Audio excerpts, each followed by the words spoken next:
Hello viewers, আমাদের চ্যানেলের নিত্য নতুন ভালোবাসার গল্পগুলি সবার আগে শুনতে আমাদের চ্যানেলটি সাবস্ক্রাইব করে পাশে থাকা বেল আইকনটি অন করে রাখুন। ধন্যবাদ।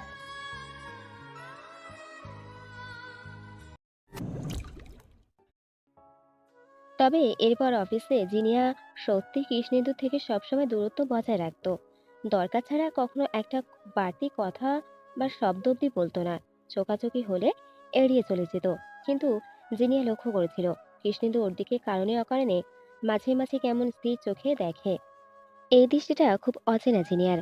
আগে যখন বন্ধু ছিল তখন কিন্তু কৃষ্ণেন্দু এভাবে তাকাতো না ওর দিকে, থমকে দাঁড়াতো না ওকে দেখে ভিড়ের মধ্যে।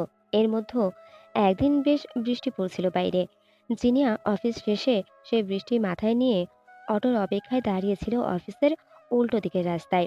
তবে আজ আর কৃষ্ণেন্দু জিনিয়ার থেকে দূরে থাকতে পারেনি।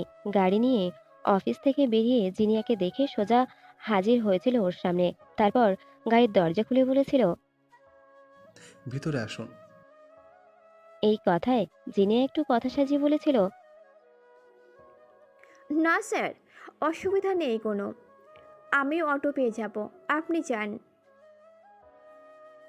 কথাটায় কৃষ্ণেন্দুর কেমন রাগ হয়েছিল যেন। এই অচেনা হয়ে থাকা, এড়িয়ে এড়িয়ে যাওয়া, সবকিছু তো একটা সীমা আছে। জিনিয়া সেই সীমাটা যেন পার করে দিয়েছে আজ। এমন একটা ভাব করে রোজ যেন কৃষ্ণেন্দু অদৃশ্য ওর সামনে, যাকে দেখেও দেখা যায় না। কথাগুলো ভেবেই এবার কৃষ্ণেন্দুও গাড়ির বাইরে বেরিয়ে হঠাৎ বৃষ্টির মতো দাঁড়িয়ে পড়ল চুপ করে। জিনিয়া এবার এটা দেখে কেমন বিপাকে পড়ল যেন। এইভাবে ছেলেটা বৃষ্টিতে ভিজছে কেন? এমনিও তো ঠান্ডা লাগা ধাত ছিল। কথাগুলো ভেবেই আর আপনি আগে না করে সোজাসুজি বলে উঠেছিল। তুমি কি করছো এটা? বৃষ্টিতে ভিজছো কেন এইভাবে? ঠান্ডা লেগে যাবে তো। এই কথায় কৃষ্ণেন্দু এবার বেশ তেজ দেখিয়ে বলল, কেন? তুই তো আমায় চিনিস না। এতদিন অফিসে তো এমন একটা ভাব করলি যেন জীবনেও তোর সাথে আমার দেখাই হয়নি। তাহলে আজ আমি বৃষ্টিতে ভিজি কি রোদে দাঁড়াই, তাতে তোর তো কিছু না। কথাটা শুনে যিনি আবার বেশ বিরক্ত হয়ে বলল, তুমি যাবে গাড়িতে? এইভাবে ভিজো না, তোমার কিন্তু বৃষ্টির জ্বর সহ্য হয় না। এই কথায় কৃষ্ণেন্দু এবার সাথে সাথেই বলে উঠল, তোকে না নিয়ে আমি এখান থেকে যাব না কোথাও। জেদ আমারও আছে। এই কথা শুনে যিনি আবার নিজেও রেগে বলল কেমন।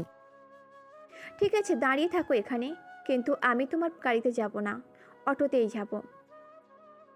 কথাগুলো বলে জিনিয়া মুখ ঘুরিয়ে নিল নিজের। তবে কয়েক সেকেন্ড বাদে কৃষ্ণেন্দু দুটো হাতচ হাতচ শুনতেই কেমন আর কঠিন হয়ে থাকতে পারল না যেন। সঙ্গে সঙ্গেই কৃষ্ণেন্দুর দিকে তাকিয়ে বলল, হয়েছে অনেক, ওঠো গাড়িতে তাড়াতাড়ি।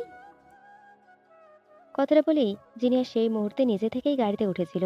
এবার কৃষ্ণেন্দুর মনে শান্তি। তবে সেদিন গাড়িতে উঠেও কৃষ্ণেন্দু নাক টানছিল। 2 মিনিট বাদে বাদেই হাতচ হাতচ করছিল। সেই দেখে জিনিয়া আর চুপ থাকতে পারল না। নিজের মনেই কেমন বলে উঠল, কি দরকার ছিল বৃষ্টির মধ্যে দাঁড়িয়ে থাকার? কে জানে, লেগে গেল তো ঠান্ডা। আমি জানতাম। এই কথায় সর্দির মধ্যেও কৃষ্ণেন্দু বেশ ভালোই লাগছিল। তবে নাক টানতে টানতে আলতো হেসে বলে উঠল, তার মানে আমি অতটা অচেনা হইনি এখনো, যতটা তুই দেখাস। নইলে আমাকে নিয়ে এতটা চিন্তা করতিস না আজ।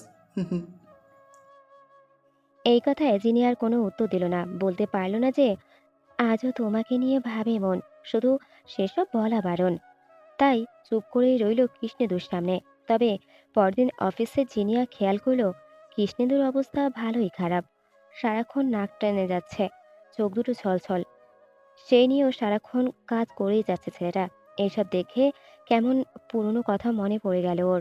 এইরকম সময়ে জিনিয়া অনেকবার কৃষ্ণেন্দুর জন্য আদা দিয়ে চা বানিয়ে দিত যখন ওই বাড়িতে থাকতো। তবে আজ কি আর সেসব সম্ভব? আজ জিনিয়া অনেক দূরের কেউ। তবে বেশিক্ষণ আর এসব ভেবে নিজেকে আটকে রাখতে পারল না। নিজে থেকেই ক্যান্টিনে গেল লাঞ্চ টাইমের আগে। ক্যান্টিনের কুক সুধীর জেঠু ওর খুব চেনা। তাকে বলেই 1 কাপ আদা দিয়ে চা বানিয়ে পিয়নের হাত দিয়ে পাঠিয়েছিল কৃষ্ণেন্দুর কাছে। সেই মুহূর্তে কৃষ্ণেন্দুর হঠাৎ না চাইতেও চা পেয়ে বেশ অবাক হয়ে জিজ্ঞাসা করেছিল। কে বলল চার জন্য? এই প্রশ্নে পিয়ন সাথে সাথেই বলল, জিনিয়া ম্যাডাম পাঠিয়েছেন, খেয়ে নিন স্যার, ভালো লাগবে। কথাটা শুনে কৃষ্ণেন্দু সত্যিই কেমন স্তব্ধ হয়ে গিয়েছিল যেন কয়েক সেকেন্ড। তার মানে জিনিয়া এখনো ওকে নিয়ে চিন্তা করে, ওকে সবার মধ্যেও খেয়ালে রাখে। কথাগুলো কেমন আনমনে মনে হলো ওর। তবে এরপর অফিসে সেদিন কাজের চাপ বেড়েছিল খুব। ফাইনাল প্রজেক্টের সবকিছু কমপ্লিট করার দিন ছিল আজ। তাই রাত ৯টা অবধি থাকতে হয়েছিল সবাইকে। কিন্তু সেসবের মধ্যেও আনমনে জিনিয়া বারবার কৃষ্ণেন্দুকেই খেয়াল করেছিল। ছেলেটা যেন ঝিমিয়ে পড়ছে ধীরে ধীরে। বোঝা যাচ্ছে কষ্ট হচ্ছে ওর, ক্লান্ত লাগছে। এর মধ্যে সব কাজ শেষ হয়ে যখন ওরা অফিস থেকে বেরোচ্ছিল, তখন কৃষ্ণেন্দুর মাথাটা টলে গেল যেন। জিনিয়া সেটা খেয়াল করেই আর নিজেকে এই ছেলেটার কাছ থেকে দূরে সরিয়ে রাখতে পারল না। নিজ থেকেই ওর কাছে গিয়ে বলে উঠল, এই শরীরে তোমার নিজের ড্রাইভ করে যাওয়ার দরকার নেই। গাড়ি অফিসেই থাক, তুমি ট্যাক্সিতে যাও, আমি ঠিক করে দিচ্ছি। কথাটা বলেই জিনিয়া নিজ থেকেই কৃষ্ণেন্দুর হাতটা ধরে ধীরে ধীরে এগিয়ে গিয়েছিল। কৃষ্ণেন্দু এই মুহূর্তে কেমন থমকে গিয়েছিল যেন। জিনিয়া এই ১.৫ মাসে প্রথমবার নিজ থেকে ওর কাছে এলো, ওর হাতটা ধরলো। কথাটা ভেবেই এই শরীর খারাপের মধ্যেও অদ্ভুত একটা ভালো লাগা ছড়িয়ে গেল মনে। তার মধ্যেই জিনিয়ার ট্যাক্সি ঠিক করে বলে উঠল, আমি ছেড়ে দিচ্ছি তোমায় বাড়ি পর্যন্ত তোমাকে আমি ছেড়ে দিচ্ছি তোমায় বাড়ি পর্যন্ত। তোমাকে খুব উইক লাগছে, কাল রেস্ট নিও, আর অফিসে আসা দরকার নেই। কথাগুলো বলেই জিনিয়া কৃষ্ণেন্দুর সাথে একটি ট্যাক্সিতে উঠেছিল। কৃষ্ণেন্দু এবার আর চুপ না থেকে কেমন জ্বরের ঘরেই বলে উঠেছিল, এখন আর আপনি করে বলছিস না যে সব দূরত্ব শেষ হয়ে গেল?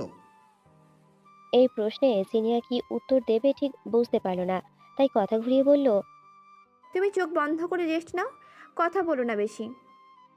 এই কথায় কৃষ্ণেন্দু নিজ মনেই বলে উঠল, এতদিন তো চুপ করেই ছিলাম। কত ফোন করেছি তোকে, কত অপেক্ষা করেছি একবার তোকে দেখব বলে, হ্যাঁ একবার কথা বলার জন্য। কথাগুলো কৃষ্ণেন্দু চোখ বন্ধ করে জ্বরের ঘরে বললেও জিনিয়া কেমন থমকে গেল যেন। এসব কি বলছে ছেলেটা? জ্বরের ঘরে ভুল বকছে না তো? নইলে কৃষ্ণেন্দু তো কোনোদিনও ওর জন্য অপেক্ষা করার কথা ছিল না। কথাগুলো ভাবতে ভাবতেও খেয়াল করলো ছেলেটা আস্তে আস্তে ঘুমিয়ে পড়ছে। কলকাতায় চলন্ত রাস্তার ভিড়ে কেমন মলিন হয়ে গেছে মুখটা। সারাদিনের ক্লান্তি এসে জমা হয়েছে। জিনিয়ার এই মুহূর্তে ওকে দেখে কেমন মায়া হলো যেন। অদ্ভুত একটা কষ্ট হলো বুকের ভেতর। অনেকদিন পর পুরনো মন ভাঙা চিনচিনে ব্যথা জেগে উঠলো আবার। যাই হোক, এই ভাবনার ভিড়ে সেদিন কৃষ্ণেন্দুর বাড়ি চলে এসেছিল। জিনিয়া এবার ওকে আলতো করে ডেকে বলেছিল, বাড়ি চলে এসেছি তোমার, ওঠো, যাও। এই কথায় কৃষ্ণেন্দুর ঘুমের ঘোর কাটলেও কোনো জোর পাচ্ছিল না যেন শরীরে। তার মাঝেই ও বলে উঠেছিল, ভিতরে চল, এত দূর যখন এলি আমার জন্য একটু বসে যা। এই কথায় জিনিয়ার সঙ্গে সঙ্গেই বলে উঠেছিল, না, আমি ভেতরে যাব না, অনেক দেরি হয়ে গেছে, তুমি যাও। কথাটায় কৃষ্ণেন্দু আর কিছু না বলে নামতে যাচ্ছিল ট্যাক্সি থেকে। কিন্তু এই মুহূর্তে ভালো মতনই মাত্রা ঘুরে গেল ওর। জিনিয়া সেই দেখে শক্ত করে কৃষ্ণেন্দুকে ধরে অনুভব করলো ওর শরীরের উত্তাপটা। ভীষণ জ্বর রয়েছে গায়ে। এটা দেখে জিনিয়া আর ট্যাক্সিতে বসে থাকতে পারল না। কৃষ্ণেন্দুকে ধরে দরজা অবধি ছাড়তে আসতেই হলো ওকে। তবে জানতো কৃষ্ণেন্দুর মা ওকে দেখলে খুশি হবে না একদম। নিশ্চয়ই খারাপ কিছু ভাববে।